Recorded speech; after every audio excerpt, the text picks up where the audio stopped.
Morning, guys. Back with Esthar Vilar, the manipulated man. We're going to try and crush this thing out this week. Again, thanks for tuning in. Don't forget to hit subscribe if you like this content. Going to jam enough of it down your throat to learn just about everything you need to know about the sexual marketplace. Anyways, enough about that. Is that looping? That's not supposed to be looping. We're on episode, 9 now already? Crazy, isn't it? Welcome, guys. Again, Esthar Vilar, Manipulated Man. The next couple chapters you're going to see are a bit of an interesting read. So a lot of it, like I've explained it before, if you guys don't know what I'm talking about, this is a book that was written by a silent generation second wave feminist in the 1970s, which hits upon all of the talking points you'd think of when you think of like a MGTOW PowerPoint presentation or a black pillar or an MRA for the most part. So I thought, what better thing to do here than provide some experience on how these things have actually been laid out, just because a lot of guys tend to take the lead on their whole MRA and MGTOW ideas with basically letting a woman ride the ship. And I'm thinking it may not be the best approach to let women define modern manhood, especially this way where it's kind of like in a victimization stance. But this book also serves a second purpose, that it lets guys know exactly what kind of grievances do exist and that they are known. It's kind of an articulated way to explain the anger stage on a man's, self-actualization journey. Something that you ideally want to move past. But let's get into it. This chapter here is interesting. It's about marketing for the most part. So she talks about and as she phrases it, the subliminal female stimuli, or because a girl's conscious decisions or conscious wants have been long since satisfied, that it's then about self-discovery from an advertising perspective to fill new wants and new desires. I remember, I want to get this right. So the Blue Pill Professor, way back in the day on a subreddit called the Married Red Pill, he would do a thing where he brought up a parable. It was like something Sumerian or something ancient, like ancient Egypt style stuff, where the man tilled the fields, brought his wife crops. He built a tribe full of people. He conquered the world. He built the greatest monuments on earth. And then he basically sat there staring over. He basically owns the entire world around him. And he looks at the girl, and then she looks back, and she goes, okay, so now what? With the idea being that they're never happy. And from a marketing perspective, our economic engine kind of works like that. So not getting too much in the details on this, because I'm going to be honest, half of the latest chapters here, half of it is going to be women are so stupid, and then she actually gets to the point of this one. And I'm not really here to start ragging on women. I'm here to give you guys some illumination into this stuff. So she starts it off with, the ideal of any trainer would be to bring an animal to a level where it is capable of training itself.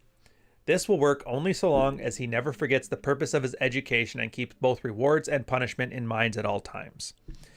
There's actually an article I did on my blog. I'll put it in the chat here. But there she is. I'll put it in the chat here. I'll add it to the description as well. The smartest dogs are the easiest to train.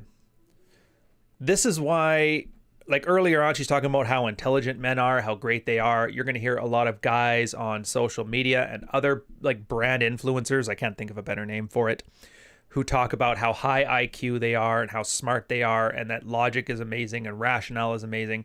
Well, let me posit this to you for you guys to consider what I'm going at here. That extra intelligence is what makes guys easier to train. It's that predictability. As a girl, she knows if she appeals to a guy's sense of fair play, if she appeals to a guy's logic or rationale, if she can make a case that checks out, like if you run the numbers, like, yeah, the math checks out, then a girl can convince a guy to do just about anything by attaching to his need for female validation and attaching to his ego idea of like intelligence. So intelligence isn't necessarily a good thing. Intelligence allows us to build things. We can build dishwashers and space shuttles and handguns, but intelligence is also a way for people to manipulate us. So at the same time, this is why you're going to see for a lot of game spaces to suggest being unpredictable, to holding boundaries that maybe are irrational. Now, it's not saying get in touch with your feelings and learn to emote, but you know what? I'm just saying it now. If every girl is out there saying a man should show his emotions more, well then irrationality is an emotion the same as the rest of them. So Don't lean too heavy on your emotions. Again, this one here is just to describe how hard off you've got it. You know, you're such a smart guy. So these girls always manipulate and doing everything. And then guys take that and they run with it. And then next thing you know, they bought themselves a sex doll. They gave her an Instagram page and it just goes down that rabbit hole. And I don't feel like that's an ideal place for us to go. So following up on this then, so to supply the woman inhabiting the ranch house with purchasing power, he has no choice but to cultivate legions of other women who have as much satisfaction as his own wife in spending. They will then buy his goods and keel his wife in pocket money. This is the beginning of a vicious cycle, a vicious circle which turns faster and faster until he cannot keep up with it anymore and somebody else has to take over. And yes, she's referring to Weekend Dad on that one. Consider from a marketing perspective, if you want to claw it back all the way to like evolutionary psychology roots, a girl in a relationship has a voracious appetite for provision, classically. So what guys have figured out from a marketing perspective is if I persuade other girls to purchase my widgets, then I can afford my wife to live in the lifestyle she's been accustomed. And so in this sense, men are kind of creating our own prison, and where our need to sell, which is predominantly women, and I'll get to why in a second, our need to sell causes us to build more and more sophisticated marketing tools, which encourage more women to become consumers, which put the higher bar for men to be producers. Again, all of our problems are opt-in problems, and you want to argue about materialist, solipsistic women? Well, we kind of created that because that's how we make our fortunes. So something to think about there. How do you opt in on this system? And notice that it's not just a failing of human beings. Oh, we're not worshiping enough Jesus, or we're not tradding enough trads. We don't have enough babies. It's not that. It's really just a process where nobody's at fault. It's a technological process, and our ability to market more effectively than ever has just amplified that gap. Again, it's just the way of the world. I wish I could say that people had it out for men, but we're just cogs in the machine. The article I want to show you guys, now I've put it in the description. I'll throw it in the chat here as well. Another one from my newer blog. Don't consume media that's not designed for you. A lot of the outrage, and I think Gillette was a perfect example of this. If you're watching this later on and you haven't seen, Gillette had an advertisement that came out, I believe, last year, where, boys will be boys. It was essentially shaming men for being mongoloid, evil Machiavellian dudes. A bunch of symbolism. Guys got very mad because razors are considered like the masculine thing. Guys need to shave because by shaving you're a man or whatever. Consider, though, that Gillette ad was exactly what it meant to do, or exactly what it meant to be. You could see it as manipulation because you weren't the target of that one. Your wife, your girlfriend, the person who makes the spending decision was the decision maker there. And so they appealed to the female fantasy of guys being big, dumb dullards, and you're just a special little girl that keeps everything together regardless of everybody around you is an idiot. Even if women like men, and an increasingly number of them don't, or at the very least, a lot of women don't like the man they're with, but they just can't trade him in quickly, so they resort to bitter resentment. They bought into this, and they buy razors. Yeah, sure, Gillette lost some money, but we're not talking about whether each specific thing worked. We're talking about the overarching strategy. So back to my article here that I'm using as a companion piece for this chapter. It was based on a MasterCard annual consumer report. And to quote them, globally, women control $20 trillion in annual consumer spending. And that figure could climb as high as $28 trillion in the next 5 years, which would be this year. So I'm curious to see if it carried over. Their $13 trillion in yearly earnings could reach $18 trillion in the same period. Now you may be thinking to yourself, wait a minute. So you're saying girls earn $13 trillion. I think this article was 2015. They earn $13 trillion, but they control $20 million in consumer spending. How does that work? Well, I'll give you a hint there. That's $7 trillion in dudes income right there. And it's increasing. It's going to go from 18 trillion to 28 trillion. That's at the point that women are essentially consumers and guys are essentially producers. A very good message to take from this is not the one she gives, in which men are stupid, we constantly provide, and instead of, at least in the old days, we would provide for the women that we were in our tribe with, as opposed to now, which is you're just providing to women writ large. We've seen tons of outrage bait on that. girls don't pay taxes. They're net tax consumers in New Zealand. And I'm not here to throw statistics at you. That's not the point. The point is, again, an opt-in problem. Women as a high consumer and men as a high producer. Now, there's nothing saying that this has to be this way. You don't have to let girls spend all your money. You don't have to let them take it away. But for every opting in you do in certain decisions, you're allowing this to happen. So it's a male opt-in problem. If a girl can pester you and nag you into buying something you don't want, the example she uses are prefab homes in the 1940s and 50s, which I don't know if you know this, but a lot of guys didn't like the prefab homes, but girls were all into it, so guys bought it. There's your TradCon fantasy. If you ever see like the small house, the 2 kids, and the barbecue, that's men buying provision for women. It wasn't the male fantasy. The guy was just happy with that barbecue and his friends over. The girl's the one that wanted the lawn, the house, because marketing generally sold that to her so that guy could provide for his own wife. Again, this is the cycle. This is the thing. Increasing though, back to the article. So MasterCard in their 2015 report says 96% of moms have direct responsibility for household financial management. 63% do it completely on their own. Now, does that sound like men are downtrodden, or does that sound like men are deferring the big responsibility decisions to women? I would argue it sounds like the latter. Again, we're looking at this thing. When you first read this book and you're first in your anger phase, you're going to be like, yeah, women are spending all the money, those single moms, it's the fault of the world. You get past it, you start getting some game, you start getting some experience, you build some abundance, you come back with a little bit of experience behind your belt, and you start to notice this is like men are creating their own prisons. It's learned helplessness on a mass scale. And you're seeing how these things play out. And again, it's not because women are evil and men are stupid. It's just because the way our technology is set up right now, we have a certain unintended consequence of creating these marketing feedback loops of plow horse men doing as much work as they can to provide for their wives, which and then turns other women into consumers, which forces their men to do the same thing. And again, that's why everything has to be growth. Everything has to be increased. And it's not a sustainable process. The question is, though, what happens when it becomes unsustainable? So back to the article again. She spends a lot of time here just dunking on women. She really hates other chicks. And I guess it takes a feminist to really hate women. I think the only thing they hate more than men is other women. But her quote here, and again, it's a savage one. So one of the basic principles of biology is that intelligence develops only in the face of competitive stimulation. Women, however, stand outside every competitive field. The glut of modern conveniences dulls their brains, reducing what is left of their capacity for thought, and men, on the other hand, prodded by their need to create this comfort for women, open up new sources of income, has to exert himself more and more. Surrounded by this ever-increasing comfort, the female sex changing for the worse. The concept of femininity used to be applied to a woman who had the ability to bear children. It was also applied to venality. The definition must be enlarged to include imbecility, which I didn't even think was a word. And this man is caught up in a trap of his own making. While outside, the struggle for money is becoming fiercer and fiercer. At home, the wife is becoming more and more moronic from day to day and fills the house up with more junk and knickknacks, thereby financing the satisfaction of her husband's other husbands' competitors' wives.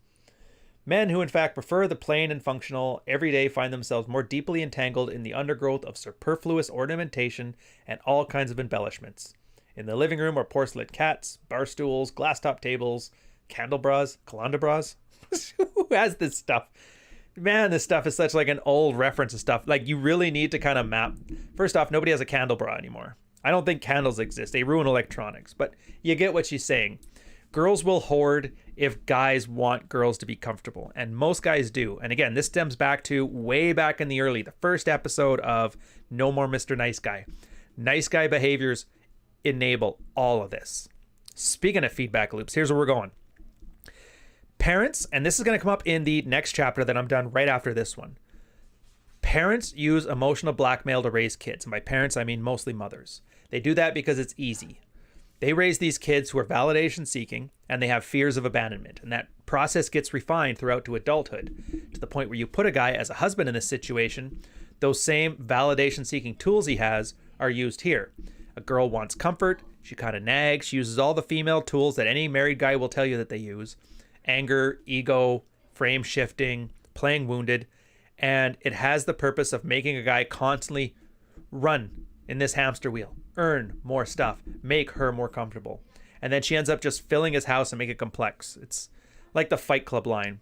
The things you own eventually end up owning you, and you're caught in this vicious rat race. But at the same time, if validation wasn't a need, this wouldn't be an issue. But because that wife that's made super comfortable is going to raise kids, sometimes half the time divorce her husband, you're going to have a newer glut of guys that are raised with these same tools, and it's going to make things worse and worse and worse. We're only 3 generations in now, and simping has reached epidemic proportions. The simp-pocalypse is, or the simpdemic, is just amazing.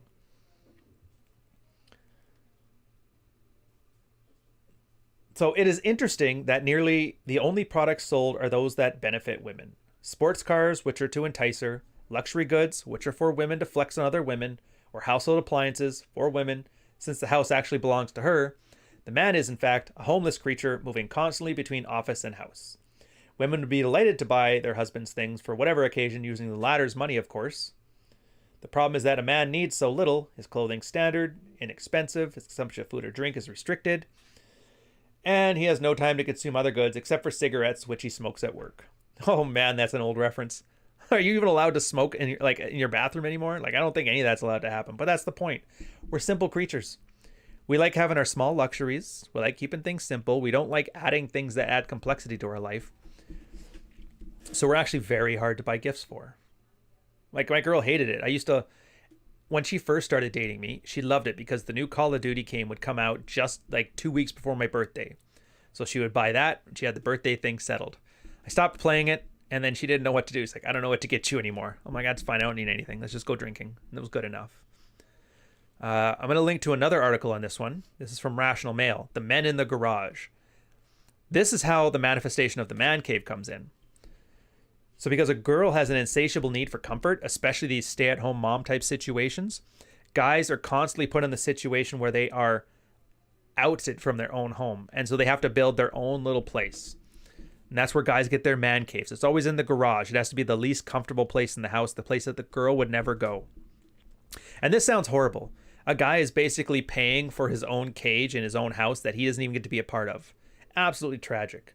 A lot of younger guys, this stuff will manifest in other ways too, because most guys aren't buying homes nowadays, but understand the mapped thing and then map it to your individual situation. You'll see what I'm talking about. Having said that, there is a neat little strategy that kind of came out of this. So if you notice this, the reason that the man cave exists is because women don't like hanging out in the garage. It's a miserable place. They don't like it. So guys build their man caves there. So that lets you know, if you make a place uncomfortable, guys can be perfectly happy in there, but women can't. And this was an amazing strategy that guys in the red pilled subreddits on, Married Red Pill and The Red Pill had figured out. By making your place discomfortable, and that's where you're, full out loud to Call of Duty, bundle of sticks, stop acting like this. That very masculine bravado makes things not inviting. All those things that we talk about, like diversity and kindness and no bullying. You remove that from a space and it segregates on its own. And this is what allowed a lot of the guys to swap notes with impunity on Red Pill, is that while you can't outright ban women, you've just made a place inhospitable to women. And so guys are able to foster their own kind of environment on their own. So it's kind of a neat thing to come out of it. As you can see, this stuff is all tools and all strategies. What makes a man cave can also make one of the greatest spaces ever for masculine self-actualization in the modern age. Yeah, industry, though, has made every effort to get men involved in aftershave lotions, hairsprays, or gaily colored leisure wear, but usually in vain. Gaily colored? Jeez. This stuff is so old. Yeah, what do we got now? We got Axe body spray, Old Spice. They kind of have to joke around, chuck things at you. The pickup space has kind of created a resurgence on guys who wanted to be metrosexual, put more of a care in their appearance. So again, it's an old reference. It doesn't really map properly here. But the main point is that girls like comfort, and if guys have weak boundaries, they're going to be taken advantage of and turned into a plow horse. That creates a cycle where your plow horse requires you to market to more women, which makes more plow horses. Again, the list of the demands keeps just going up, and you have to opt in every step of the way. So if you have strong boundaries and you have a lack of scarcity or an abundance mentality, it's much easier to say no at these certain points, live a much higher life. And then you don't have to sit here reading about some second wave feminists rant about Father's Day. I'll also end this off on her last paragraph here, but apart from eating, drinking, and smoking, sex is the only activity where a man is an independent consumer. He must be able to satisfy his sexual urge, and no wonder whole branches of industry are given over to this trade, taking advantage of the need to even make him more lustful and persuade him to buy goods which merely serve to increase his desire. Satisfaction, of course, is another matter, and that had to be had from a customary practice. I don't know what all that crap is. Here, I'll just put it this way. This is why simping is a multi-billion-dollar industry. And I would argue those numbers I was saying, that $7 trillion of guys' consumer spending, I would argue a huge majority of that is probably spent on the porn industry. The one place that men are able to buy things from is porn. The one thing that guys have an insatiable need for. In the same way we like that, girls like shopping.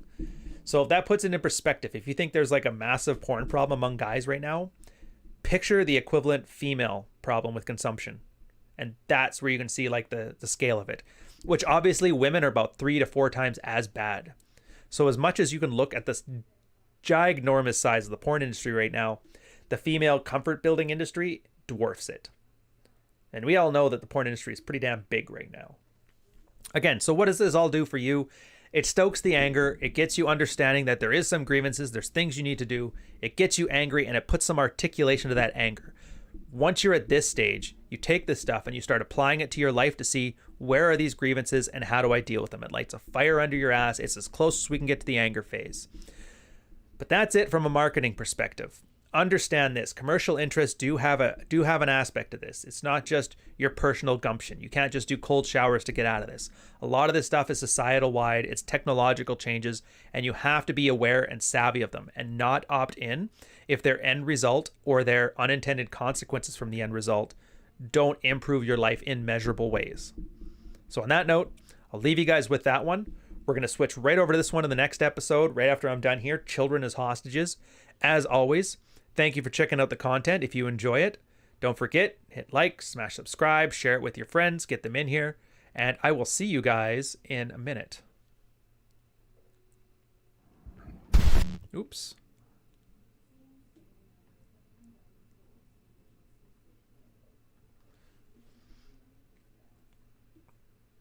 Yeah, so you guys are kind of catching on. You're going to be talking about a whole bunch of different like other commercial and global marketing kind of issues that are coming up. Now, some of them may be gender related. They may be causing these issues. It may be a separate issue, but it's good to understand.